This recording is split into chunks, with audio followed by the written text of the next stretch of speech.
Good morning friends, मैं आप सभी लोग का स्वागत करता हूं अपने यूट्यूब चैनल पर। आज हम लोग बात करेंगे गीग इकोनॉमी के बारे में। और अभी जो हड़ताल हुई है क्रिसमस के दिन और 31 दिसंबर के दिन जो हड़ताल हुई है न्यू ईयर के मौके पर, इसके बारे में बात करेंगे कि क्या पहले हम लोग बात करेंगे कि गीग इकोनॉमी क्या होती है, भारत के संबंध में इसका क्या, भारत के लिए इसका क्या इंपॉर्टेंस है और इसमें कौन सी समस्याएं हैं जिसको लेकर के ये हड़ताल हुई है। जैसे सबसे पहले बात होती है, जब हम लोग बात करते हैं कि गीग इकोनॉमी होती क्या है। गीग इकोनॉमी जो है, गिग इकोनॉमी में जो लोग काम करते हैं, आपने कई बार देखा होगा, जैसे बहुत सारे ऐप्स हैं, डिलीवरी ऐप्स जैसे स्विगी जोमेटो हो गए, या जो आपकी कैब के जो ऐप्स होते हैं जिसमें आप लोग ट्रैवल सर्विसेज लेते हैं, जैसे कि ओला उबर हो गए,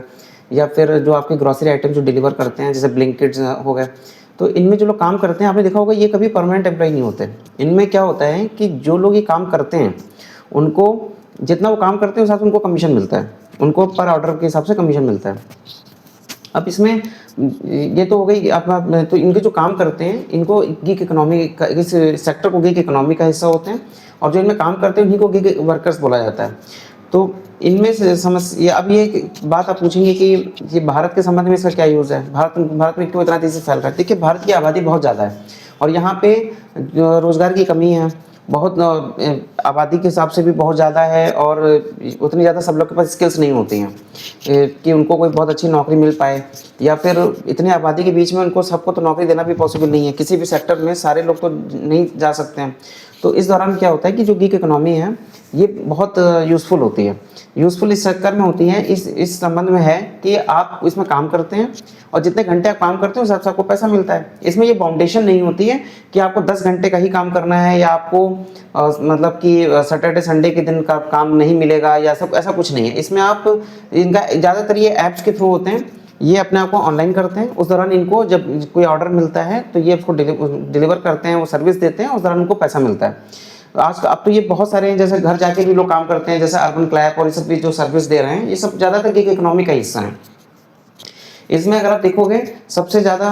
जो मतलब एक तो ये इसमें पैसा मिल गया, दूसरा ये है कि बहुत लोग जैसे एक्स्ट्रा इनकम के लिए करते हैं, जिनकी तनख्वाह कम है, जिनकी सैलरीज कम है, जिनके पास उतना पैसा नहीं है, थोड़ा कुछ पैसे की ज़रूरत है। जैसे कई सारे स्टूडेंट्स भी होते हैं, अगर उनको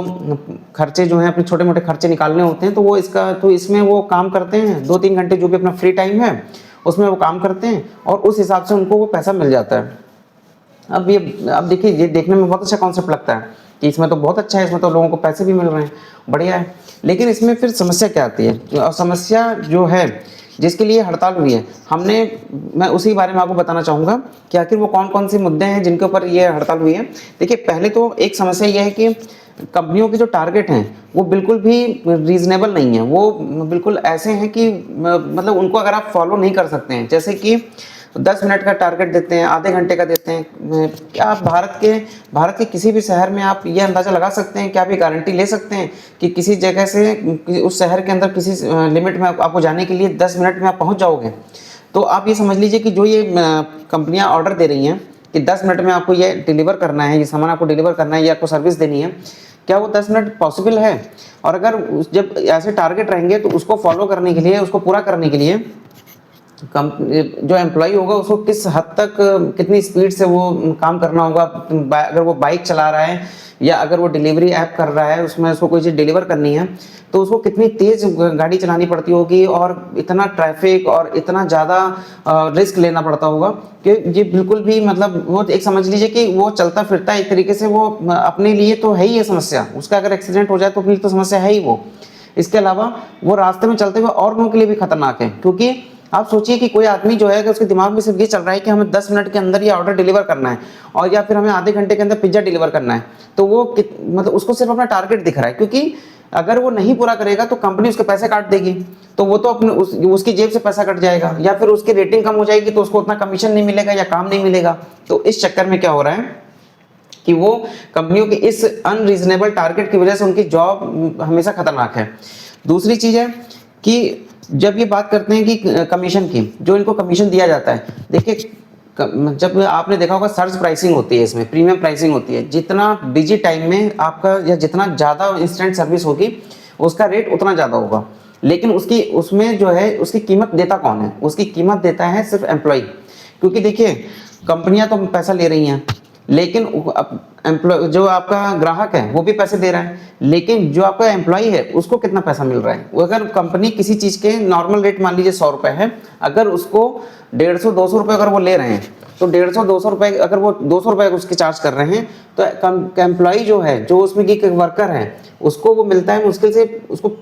10-20% से ज्यादा कमीशन नहीं मिलता है उसे। लेकिन उसमें उसका रिस्क कितना हो गया, ये चीज हो गई कि उसको उसका कमीशन जो है, कंपनियां कमीशन लगातार कम करती जा रही हैं, और ये सिर्फ और सिर्फ शोषण हो रहा है कि क्योंकि इतनी ज्यादा आबादी है, उनको पता है कि अगर आपने कोई सवाल उठाया, कोई आपने बात कही, आप किसी से बात कह नहीं सकते। अगर आपको कोई प्रॉब्लम है, अगर आप कोई मुद्दा कर बात कहते भी हैं, तो समझ लीजिए कि आपका ऐप जो है आपको वो डी रजिस्टर कर देंगे, आपको ब्लॉक लिस्ट कर देंगे, आपके आईडी ब्लॉक कर देंगे कुछ दिन के लिए। तो ये एक समस्या है।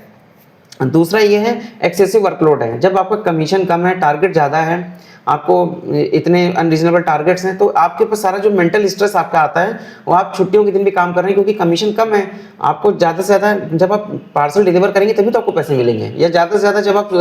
ऑर्डर बुक करेंगे, ऑर्डर कंप्लीट करेंगे तभी आपको मिलेगा। तो उस चक्कर में इनका रिस्क बहुत ज़्यादा हो जाता है। दूसरी चीज़ है कि एक चौथी समस्या जो है कि पब्लिक, जो कि जब आपने देखा होगा कि कभी इनमें कोई सोशल सिक्योरिटी नहीं है। देखिए, जब जैसे लेबर लॉज भी लागू होते हैं, तो लेबर लॉज भी लागू होते हैं तो उसमें लिखा होता है कि जो एम्प्लॉइज के ऊपर लागू होगा, लेकिन ये कंपनियां क्या चालाकी करती हैं, ये कभी भी एम्प्लॉय नहीं बोलती हैं, ये इनको हैप्पीनेस पार्टनर बोल देंगी, बिजनेस पार्टनर बोल देते हैं, एजेंट बोल देते हैं, या फिर इसके अलावा और भी कई फैंसी टर्म्स हैं, बिजनेस पार्टनर बोल देंगे, कुछ ना कुछ ऐसा। लेकिन इसमें बिजनेस जैसा या पार्टनरशिप जैसा कुछ नहीं होता है। इसमें समझ लीजिए कि अगर आप 100 रुपए कंपनी बना रही है एक ऑर्डर पे, तो इनको मुश्किल से 10-20 रुपए मिलते हैं, और ऊपर से इसके लिए इतना ज़्यादा इनके ऊपर प्रेशर होता है। तो ये इससे क्या होता है, पब्लिक को देखने में लगता है कि ये, आम जनता को लगता है कि ये जो है बहुत अच्छा, ये तो मतलब बहुत अच्छा, सुनने में अच्छा फैंसी टर्म लग रहा है, लेकिन इनको कोई उस हिसाब से अच्छी, इनका कोई भी ये कह करके ये अपनी सारी जिम्मेदारियों से मुक्त हो जाते हैं। इनके ऊपर कोई लाइबिलिटी नहीं होती है। कल अगर किसी का एक्सीडेंट हो जाए तो इनको कंपनी को एक भी रुपया नहीं देना पड़ेगा, इनके ऊपर एक भी रुपये का रिस्क नहीं है। तो एक तो इनके सोशल सिक्योरिटी का है। दूसरा चीज़ है कि इनके लिए कोई जस्टिस भी नहीं है। आप देखिए तो कई बार क्या होता है कि कितने सारे वीडियो सर्कुलेट होते हैं, आते हैं, वायरल होते हैं,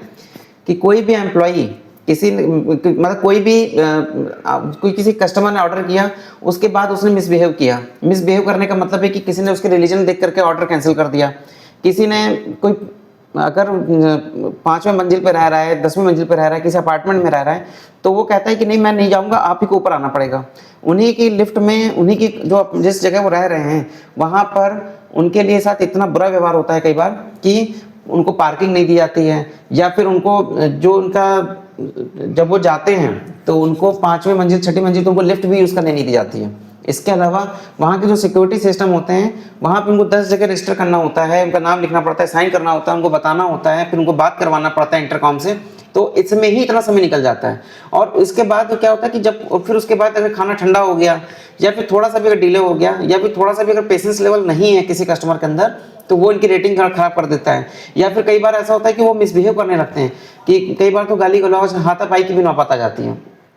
इसमें नुकसान किसका हो रहा है? नुकसान सिर्फ और सिर्फ एम्प्लॉय का हो रहा है। जो आपके एम्प्लॉय, तो मैं बार बार मेरे मुंह से निकल जा रहा है क्योंकि वो काम तो एम्प्लॉय वाला ही कर रहे हैं, लेकिन बात यह है कि जो ये गिग वर्कर्स होते हैं इनका नुकसान हो रहा है। इनको ना तो ये एम्प्लॉय की तरह कोई बेनिफिट मिलता है इनको, और ना ही इनके साथ कोई अच्छा व्यवहार होता है। ये सबसे ज़्यादा अगर देखा जाए तो हमारी जो वर्क फोर्स है उसका बहुत बड़ा हिस्सा बन चुके हैं अभी है, लेकिन उनके साथ कोई भी अच्छा माहौल या अच्छा तरीके से व्यवहार नहीं किया जाता है। कई बार ऐसा होता है कि कई बार आपने देखा होगा कि नेटवर्क का भी बहुत बड़े, मतलब अगर किसी जगह मोबाइल नेटवर्क नहीं आ रहा है, तो ये अगर थोड़ा सा भी अगर इनको ऑफलाइन हो गया, इनका नेटवर्क चला गया, तो कंपनी इनको तुरंत इनकी रेटिंग जो है कम करने लगती है, उनके पैसे काटने लगते हैं। उससे क्या होता है कि सारा नुकसान जो होता है वो इन्हीं को भरना पड़ता है, इन्हीं की जेब से। ये सबसे सताए हुए हैं अगर देखा जाए इस सिस्टम में, ग्राहक में, कंपनी में, और उसके बीच में जो ये डिलीवरी एजेंट्स हैं, इनके बीच में सबसे ज़्यादा सताए हुए यही हैं। क्योंकि कंपनियां जो हैं, हर कंपनी अपना बिजनेस बढ़ाना चाहती है, लेकिन बिजनेस बढ़ाने के साथ साथ वो उसका भुगतान किसको करना पड़ता है? उसकी जो असली कीमत होती है वो ये जो गिग वर्कर्स होते हैं उनको भरनी पड़ती है। क्योंकि कंपनियां तो रेटिंग अच्छी लेनी चाहती हैं, वो तो अपना बिजनेस बढ़ाना चाहते हैं, और कस्टमर जो है वो एक हद के बाद वो पैसे भी नहीं देना चाहते, या उनकी एक्सपेक्टेशन इतनी हाई हो जाती है क्योंकि कंपनी क्लेम कर रही है कि हम आपको मतलब इतनी फास्ट सर्विस देंगे। आप ये खुद सोचिए 10 मिनट में आपको कौन सी ऐसी सुविधा चाहिए, 10 मिनट में क्या ऐसी इमरजेंसी है कि 10 मिनट में आपको अगर खाना नहीं मिलेगा तो आप तुरंत परेशान हो जाएंगे। अगर आपको इतना ही ज़्यादा इमरजेंसी है तो आप मार्जिन लेके भी ऑर्डर कर सकते हैं। उसके लिए कोई परेशान आदमी है, देखिए कोई हम ये सब जो लोग हैं ये हमारे लोगों के बीच में ही लोग हैं, ये जो काम कर रहे हैं ये कहीं किसी और समाज से नहीं आते, किसी और देश से नहीं आते, ये हमारे लोगों के बीच के लोग हैं। हम ही लोगों में से जो भाई बंधु हमारा जो है, जो हमारा कोई बहन है जो बेचारे जो इस तरह सर्विस में लग रही है, काम कर रही है, उसकी भी ज़रूरत है। तो कम से कम एक बार इस चीज़ को जरूर देखिए कि आपको जैसा व्यवहार आपको पसंद नहीं है, अपने अगर आपके साथ कोई व्यवहार करे तो कैसा लगेगा। वैसे ही आप इनको भी समझिए कि कोई अब काम कर रहा है, वो कोई नौकर नहीं है, हमारा गुलाम नहीं है, वो भी काम कर रहा है। उसके साथ भी थोड़ा सा हंस के मुस्कुरा के या छोटी छोटी गलतियों को अगर आप पिन पॉइंट करेंगे, जो गलतियां नहीं हैं वो सिर्फ और सिर्फ ऐसा है कि कोई इतने ज़्यादा कमिटमेंट दे देते हैं कंपनियां, उसके आधार पर लोग उसको जज करने लगते हैं और छोटी छोटी गलतियों को मार्क करके वो अपना, बहुत लोगों ने तो मैंने देखा है कि ऐसा तक करते हैं कि अगर पिज्ज़ा आधे घंटे के बाद फ्री है तो वो जानबूझ करके वो आधे घंटे वो किसी तरह से उसको टाले रहेंगे कि वो आधे घंटे बाद वो उसको 5-10 मिनट वो गैप ढूंढते रहते हैं ताकि उनका पिज्ज़ा फ्री हो जाए। लेकिन ये नहीं जानते कि वो जो फ्री हुआ है वो कंपनी नहीं दे रही है आपको, वो पैसा जो है वो उस जो कर्मचारी है उसकी तनख्वाह से कटेगा। तो आप समझ लीजिए कि कितना बड़ा एक तरीके से ये पाप है एक तरीके से आज के समय में। ये हम लोगों को अच्छा माहौल रखना चाहिए, अच्छा हम लोग को भी चीज़ सोचना चाहिए और सरकार को भी इस तरफ ध्यान देना चाहिए। देखिए आप या तो आप किसी को अगर बहुत ज़्यादा अगर ऑर्गेनाइज सेक्टर में नौकरी नहीं दे पा रहे हैं, प्राइवेट में उतनी नौकरियाँ नहीं मिल पा रही हैं,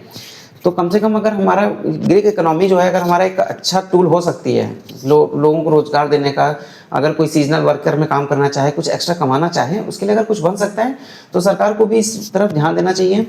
और थोड़ा सा उनके साथ सहानुभूति और थोड़ा सा उनको इस रेगुलेट करें इस माहौल को, क्योंकि ये नया सेक्टर है, इसको थोड़ा सा रेगुलेट करेंगे तभी ये ग्रोथ कर सकता है और उसमें हम सबकी ग्रोथ है और सबके लिए बहुत ज़रूरी है। नमस्कार।